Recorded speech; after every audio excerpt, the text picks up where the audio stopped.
අද මම ඔයාලට කියලා දෙන්නේ කොහොමද patient කෙනෙකුට නිවැරදිව nebulization කරන්න කියලා.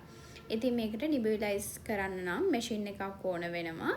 ඒ වගේම මේ පාඩම ගොඩක් අත්‍යවශ්‍ය වෙනවා NVQ exam ඉන්න level 3 4 කරන ළමයිට.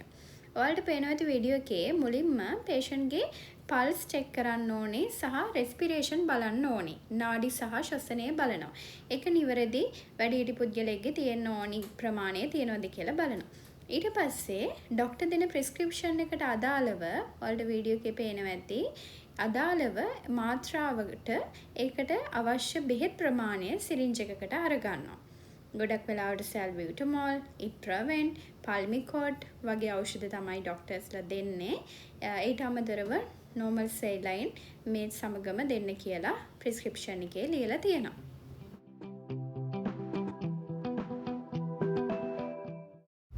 අපි ඖෂධ ටික ලෑස්ති කරගන්න ගමන් බලන්න රෝගියා ඉන්න පොසිෂන් එක.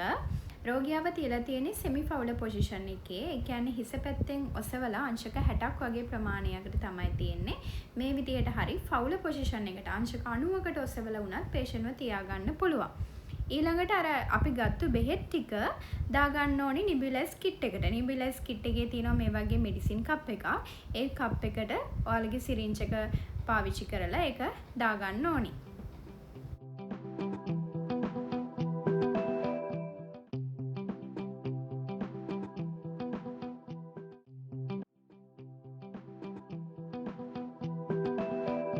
ඔයාලගේ NVQ exam එකේ මේ මෙඩිසින් භාවිතා කරන විදිය සහ nebulized kit එක handle කරන විදිය හොඳට බලනවා.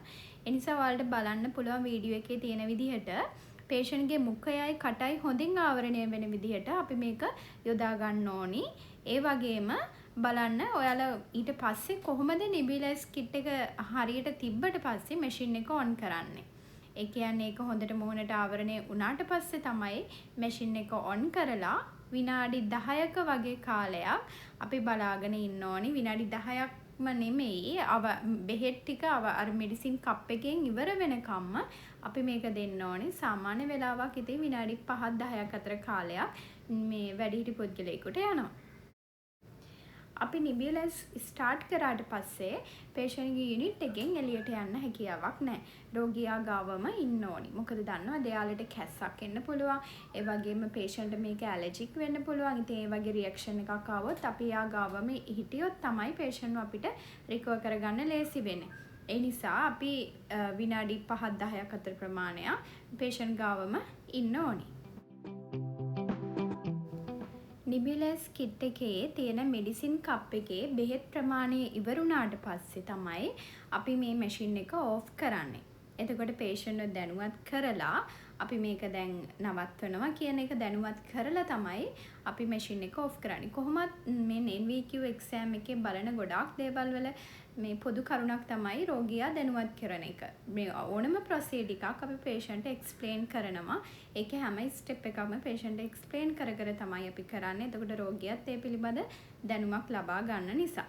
ඊට පස්සේ දැන් මේ විදිහට machine එක off කරලා nebulized kit එක ඉවත් කරගන්න පුළුවන්.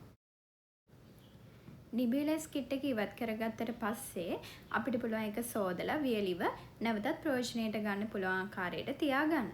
ඒ වගේම තමයි patient ගේ මූණේ තියෙන ජල වාෂ්ප සර්වියට් එකකින් පිහදාලා patient ව තිබුණු ස්ථාපිතේම තියන්න ඕනේ. ඒක වැදගත් දෙයක්. එයාව reposition කරන්න ඕනේ.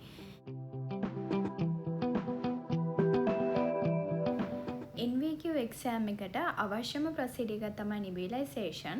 මම හිතනවා ඔයාලට මේ procedure එක පැහැදිලි වෙන්න ඇති කියලා.